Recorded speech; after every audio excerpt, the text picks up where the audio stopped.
Terza ed ultima sfida della Coppa Italia Eccellenza del Veneto, che vede di fronte il Montorio ed il Vigasio. L'arbitro dell'incontro è il signor Guglielmo Kumbulla, coadiuvato dai signori Francesco Lombardo e Riccardo Ferrarese. Il primo tempo va avanti abbastanza equilibrato fino allo scatto del Montorio, che va in vantaggio da azione di fallo laterale di dosso. Zanetti schizza di testa e Vesentini devia in rete.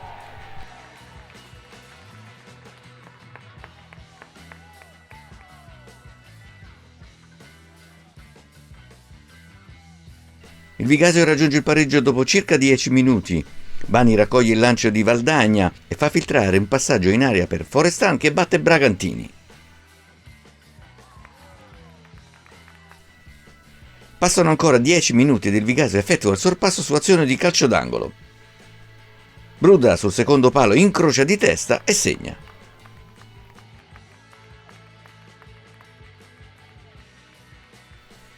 Il Montorio prova a riacciuffare il risultato e ci riesce al 40° del secondo tempo.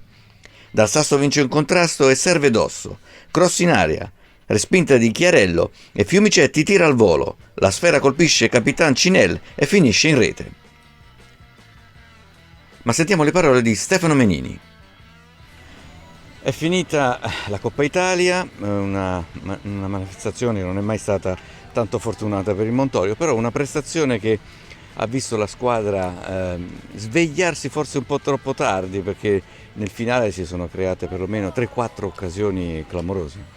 Guarda, è già 3-4 partite che noi comunque creiamo sempre delle situazioni importanti, per cui io vedo una squadra viva, vedo una squadra che ha voglia, che ha carattere, fiducia estrema nei loro mezzi, per cui io sono molto molto positivo nella situazione. Sì, è chiaro che in questo momento qua qualche risultato non gira, però vabbè, fa parte un po' del calcio, dai, bisogna essere sempre propositivi e soprattutto pensare che abbiamo una squadra importante per fare cose importanti. Sì, infatti i propositi insomma, di questa stagione sono veramente importanti.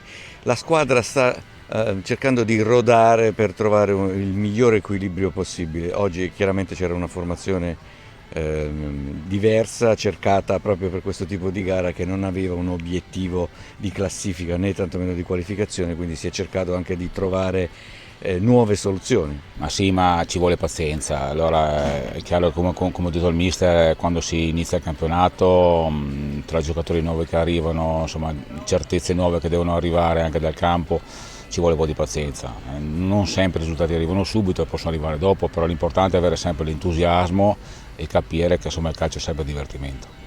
D'accordo, allora ci vediamo per domenica prossima, che c'è questa trasferta che darà un'opportunità diversa. Ma sì, dai, andiamo avanti sempre con fiducia. 100% Montorio. Sempre 100%. Risultato finale: Montorio FC 2, Vigasio 2.